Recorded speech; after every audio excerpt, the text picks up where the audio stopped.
Which Mariners starter do we trust more, George Kirby or Luis Castillo?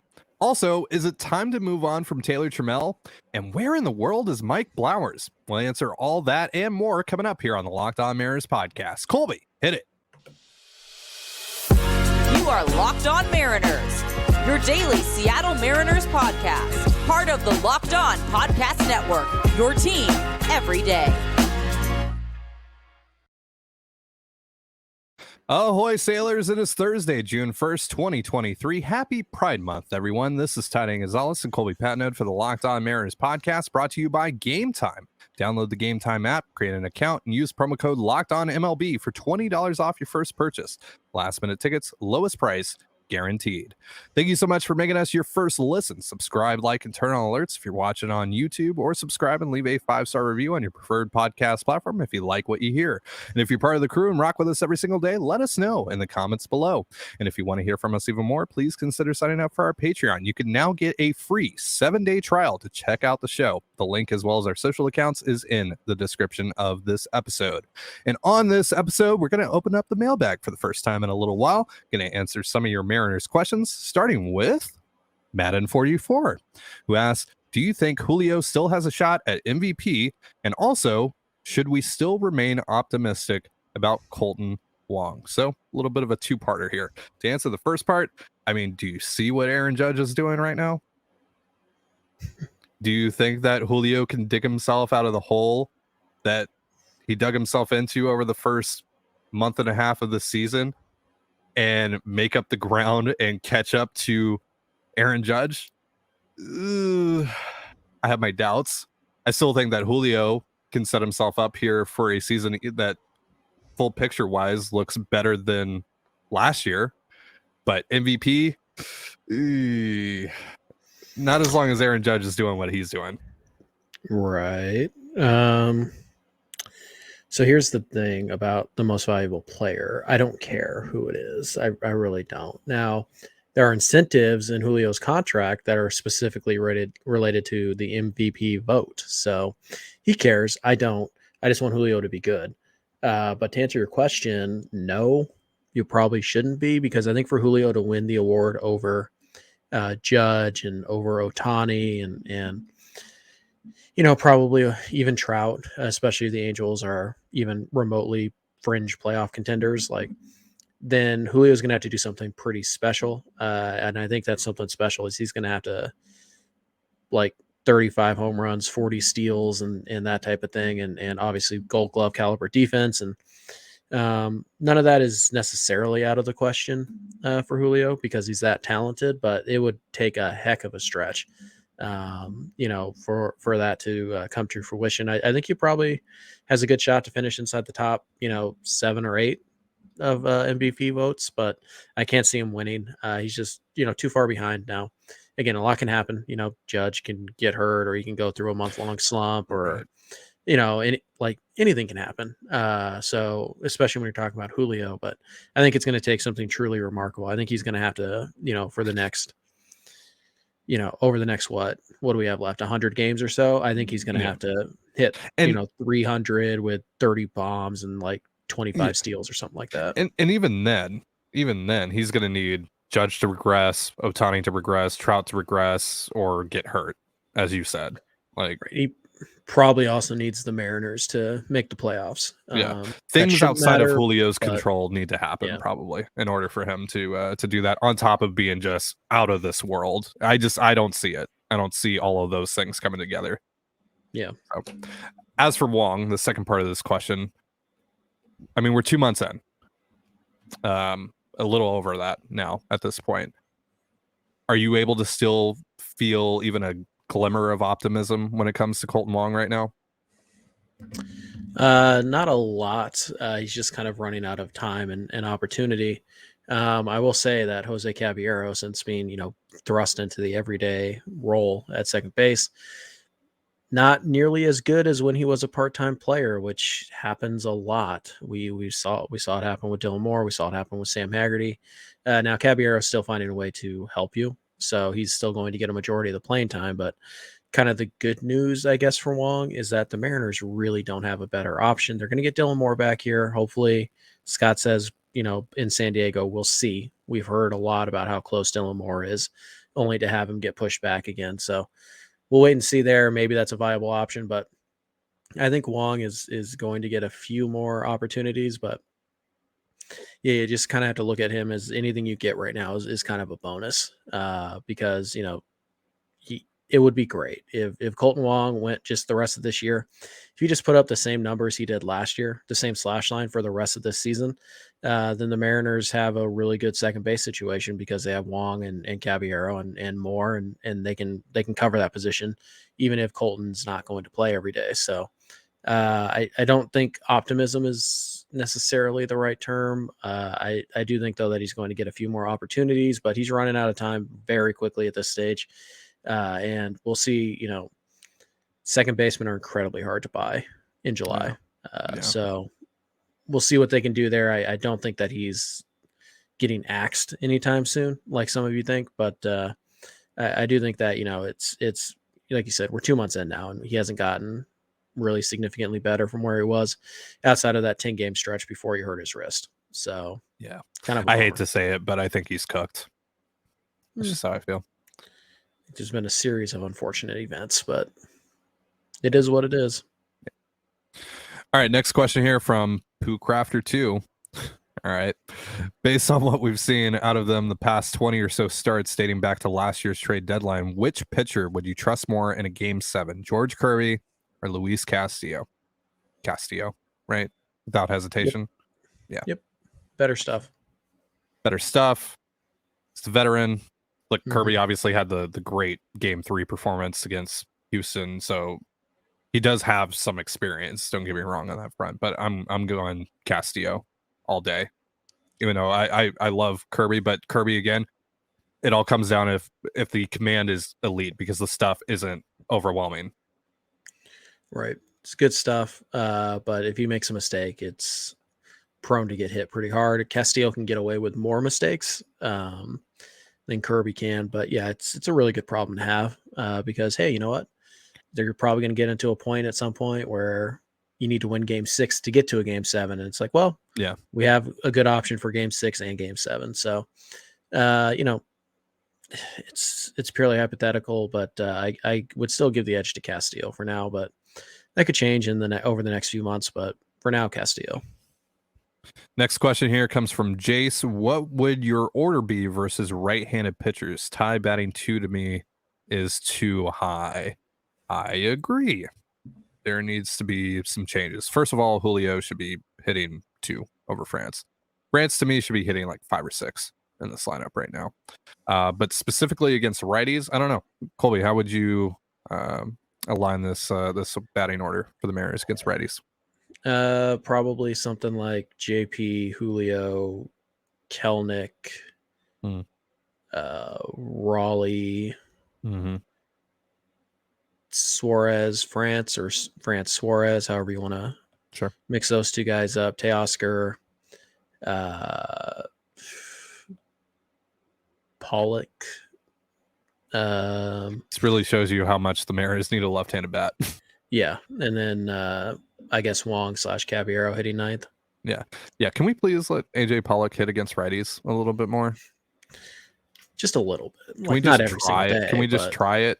Can we just go back to trying that a little bit here and there? Just sprinkle it in, please. I mean, he was hitting righties a lot better than lefties for most of the year. So yeah.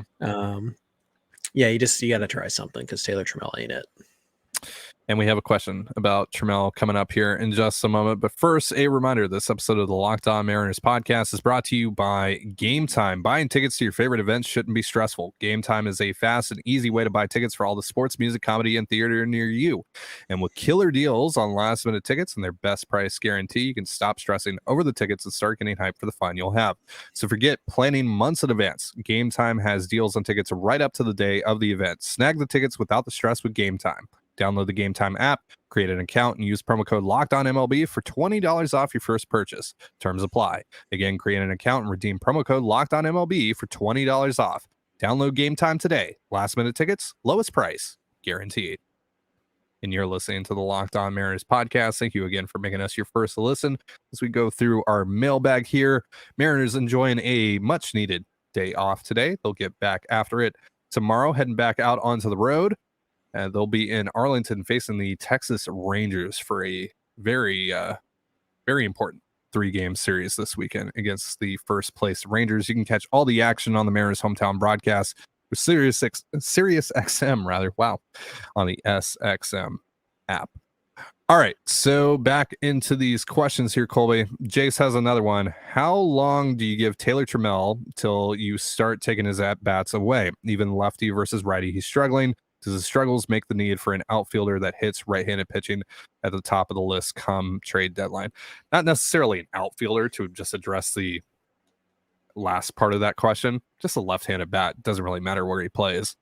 But yeah, I think it's time to start exploring other options. Now, there's obviously the question of, do you actually have a better option right now than Taylor Tramel waiting in Tacoma? I mean, Mike Ford's been crushing it, but Mike Ford just opted out of his minor league contract, and now the Mariners, basically, Mike Ford gave them an ultimatum. The Mariners have 48 hours to add him to their major league roster, or else he's gone. He's out of here. So maybe that's the move, but also you got Dylan Moore supposedly rejoining this ball club in San Diego here in a few days, so maybe Moore takes Tramel's spot. I would rather he take Sam Haggerty's spot, but I digress. So yeah, so I mean, the one question here, Colby, is it time to move on from Taylor Tramel? Is it time to take his at-bats away? And second of all, is there actually a better option than Taylor Tramel for this roster right now? I think the best option is to use AJ Pollock as much as you can at this stage, as much as he can handle. Yeah, Mike Ford's kind of the obvious one, and again, they'll have to make a decision on that. I feel like they already have, because Mike Ford's made more sense for this roster than the 26th guy on it for the last month or two even. So I feel like they've already made that decision, and just some of the other guys that maybe could replace Tramel. Cade Marlowe hasn't played a ton recently, and he's not really performing all that well anyways. Colin Moran is on the IL, so he's not an option. So you're kind of looking at like Cesar Hernandez maybe, but he's not on the 40-man, so you'd have to make a 40-man move, which you could still do. You have a couple, Robbie Ray still on the 15-day IL, so you can clear that up pretty easy. But yeah, I mean, Jake Shiner, not really the guy you want to go to. Also not a lefty, so doesn't really help you that much there. So yeah, Tramel, there's just not really a great fit in the org right now. There's a couple of opt-outs that I'm watching today. Ben Gamel being one, Tyler Naquin being another. But yeah, Tramel, I don't think he's, a major league quality bat right now, but you also, again, unless you're willing to call it Mike Ford, which the Mariners have made it pretty clear they're not. They're just not going to. Then Tramel and Pollock are kind of your guy. And so, yeah, you definitely want to add a left-handed bat. At the end of the day, though, you just got to add the best bat you possibly can, lefty or righty. And it doesn't really matter what position they play, because right now your DH is wide open. Nobody's taken that job and ran with it. So, yeah, it'd be great if they could play another position besides DH. You don't want a full-time DH. The Mariners would like to avoid that. But yeah, at the end of the day, they need another bat. And if you're like filling out priorities after that, then you probably prefer a left-handed bat to a right-handed bat. You probably prefer a left-handed hitting outfielder who can play some defense to a left-handed hitting first base only type of guy. But at the end of the day, you need a bat. And if you can't fulfill those other preferences and all you can get is a right-handed, third base, first base bat or whatever, then that's just what you have to do, because you need the bat more than you need the positional flexibility right now. Yeah. And positionally, I mean, you are still going to have 4 outfielders if you subtract Tramel, and Moore obviously can go out and play in a corner as well. So when he returns, so you're not short of options there. It's just that left-handed outfield option is not really present there. So outside of Jarred Kelenic, of course. Again, the Mariners are kind of in a bind here. They don't really have too many avenues to go down with this. Maybe Jake Shiner is someone that you look at, but again, like Colby said, he's not left-handed, so you're just going to get more right-handed heavy if you're essentially swapping out Shiner or Tramel for Shiner. So I don't know. There isn't really a perfect solution right now. Next question. Oh, you got something else to add? Shoot. Somebody was recently DFA'd who was a left-handed bat. Mm-hmm. And I just can't remember what his name was. It just Nice. literally Well, if ran it out comes of my back mind. to you, let us know. Let us know. All right, Josh here has a question. With Dillamore and Andres Munoz coming back soon, who's most likely to lose their roster spot? Seems like you can make a case to drop anyone on the bench aside from Murph. So we basically just talked about this. Jerry DiPoto today told 710 Seattle Sports that Moore and Munoz are both expected to be back with the club once they get to San Diego, which is the second series of this 3-series road trip that they're about to go on. So that's what, Monday that they're expected to be back. So when that happens, I think it's pretty clear cut because I mean, this team for whatever reason seems completely unwilling to move off of Chris Flexen. So I would assume that it's going to be Munoz for Matt Festa and Dillamore for either Taylor Tramel or Sam Haggerty. My preference obviously is Haggerty. So because you're basically swapping out similar skill sets. Yeah, it also kind of depends on like how much do you think AAA can help the player? Because if you've just given up on Sam Haggerty, then maybe it makes more sense to send Tramel down so he can, get regular at bats. But so yeah, I think for me, I would like to believe that the Mariners are finally getting ready to DFA Chris Flexen. I don't believe it. I'll believe that when I see it. So yeah, it's probably Festa going down for Munoz, and I would guess Haggerty going down for more, just because they're similar, and also you still want that lefty bat even if it's not a good one, I guess. So I think those are the moves. What would I do if it were up to me? I'd DFA Flexen, and I would probably demote Tramel, because I'm willing to sacrifice basically Haggerty because I don't think he's really anything. How about this? How about Dillamore and Jake Shiner for Taylor Tramel and Sam Haggerty? It's not great. It's not great, but you need to try something here. Not great is an understatement, but sure. Such a hater. You just don't want me to run with my. You just don't want me to run with my narrative. Just not good. It's only because you hate me. No, it's because I'm not impressed by a 27-year-old hitting in AAA. Yeah. I mean, not Jose Caballero was a 27-year-old hitting in AAA. 26, whatever. And Caballero also 1 year difference. I'm 27 got on years base, old. Can play multiple positions, can steal bags. Yeah, that profile excites me a lot more than a hulking third base, first base only, who's just a one-trick pony right-handed bat, who's tearing it up in the PCL at 27 years old. I'm 27 years old. You're calling me old? Yes. Damn. That shook me to my core. You're listening to the Locked On Mariners podcast. This is our mailbag episode. Haven't done one of these in a while. Again, you can catch the Mariners and the Rangers once the Mariners get back to action starting tomorrow on the Mariners hometown broadcast with SiriusXM via the SXM app. We got a couple more questions here. Nate Slaymaker. Is that your real name? That's pretty killer. I like that. Slaymaker. Damn. Do we know what has happened to Mike Blowers? He came back for like half an inning a month ago and then nothing. I would obviously grant him privacy if that's what he wants, but it's strange that Root is not addressing his absence. Wilson and Hyphen are just not the same. So they actually did address his absence last night. Angie came on the broadcast, I don't know, like 5th, 6th inning, something like that. Because Larry Stone interviewed Blowers for the Times yesterday. That piece came out yesterday. And Blowers missed a bunch of time early on in the season with bronchitis. And then he went out for a run and I guess had an accident and suffered, unfortunately, a concussion and multiple facial fractures, I believe is what Angie said on the broadcast last night. So that sounds pretty rough. We're wishing him a speedy recovery over here. And yeah, that's where he's been.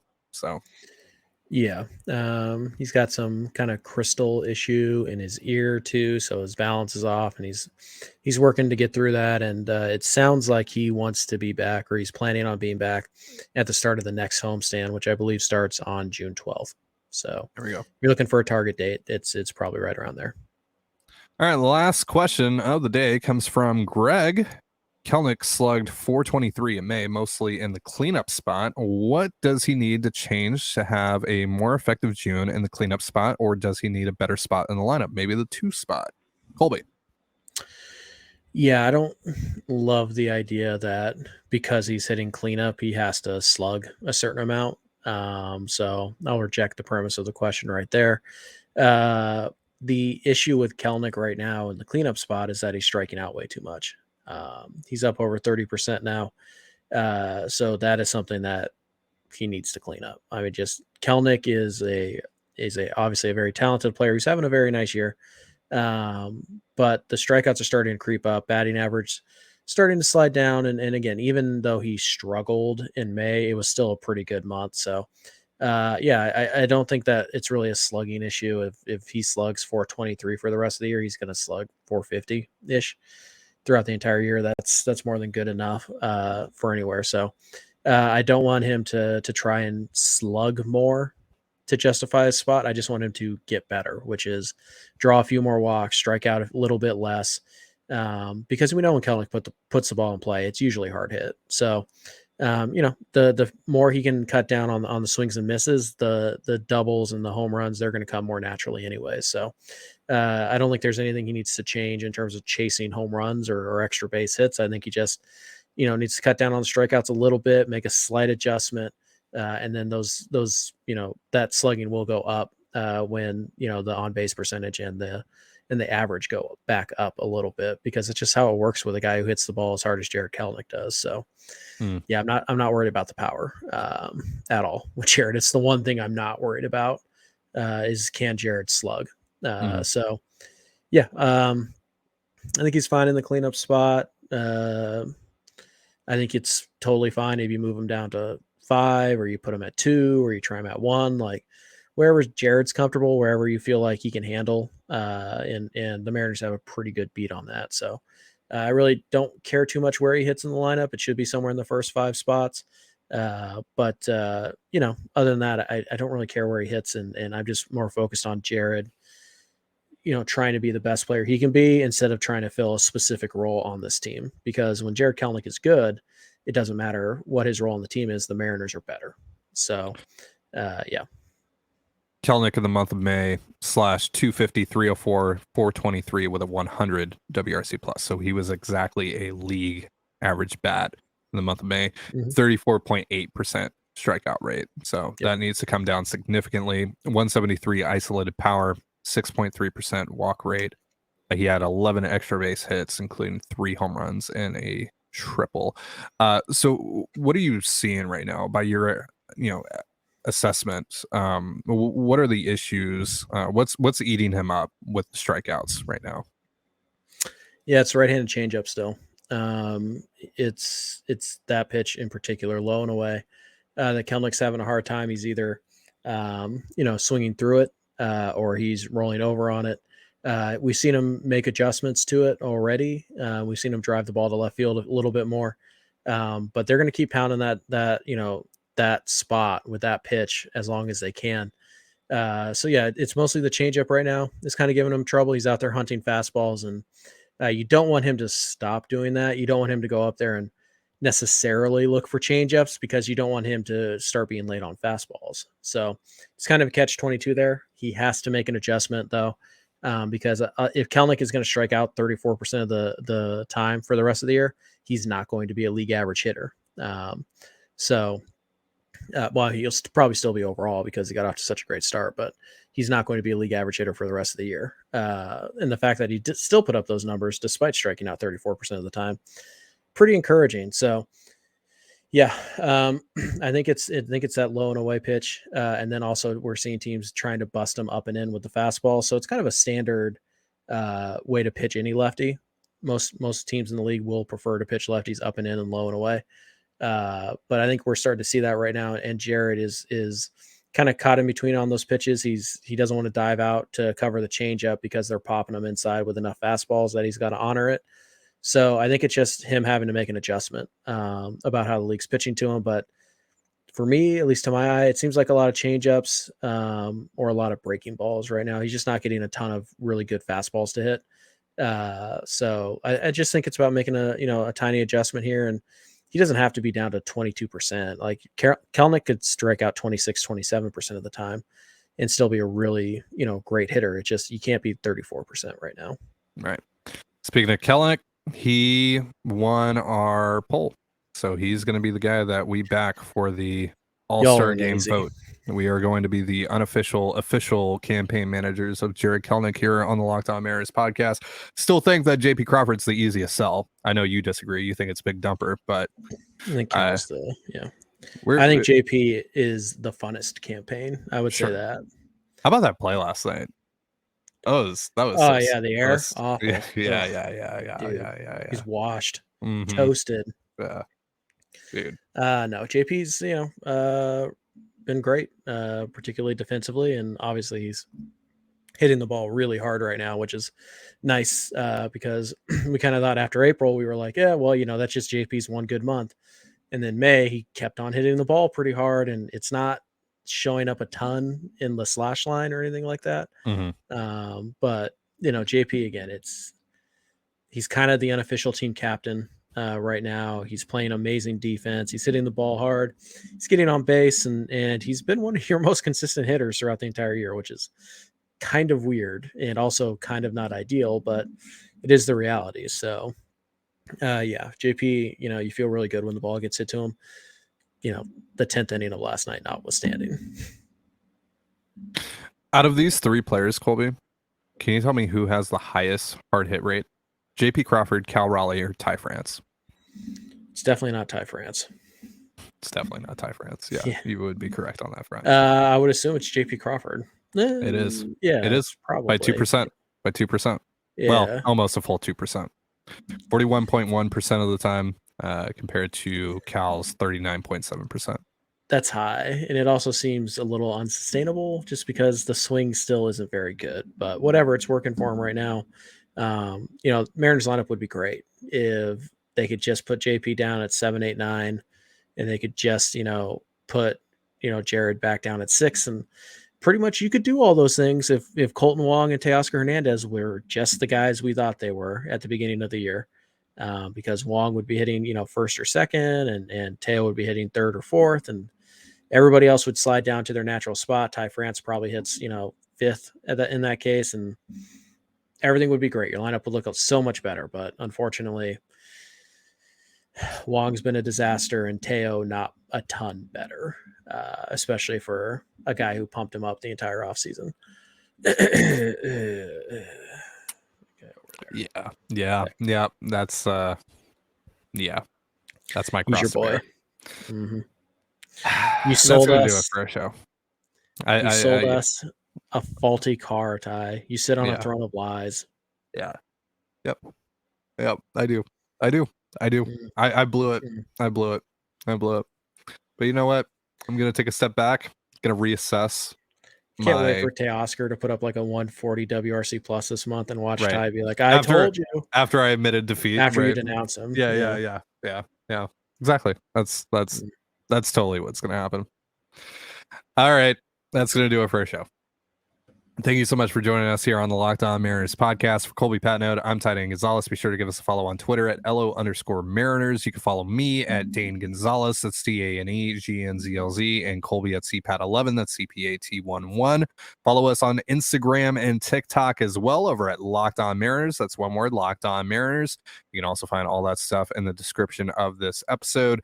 Thank you again for making us your first listen. Again, you can catch the Mariners and the Rangers tomorrow on the Mariners hometown broadcast with SiriusXM via the SXM app. And you can join us tomorrow as we get you set for the Mariners and the Rangers. But for now, have yourself a beautiful baseball day, and we'll see you tomorrow. Peace.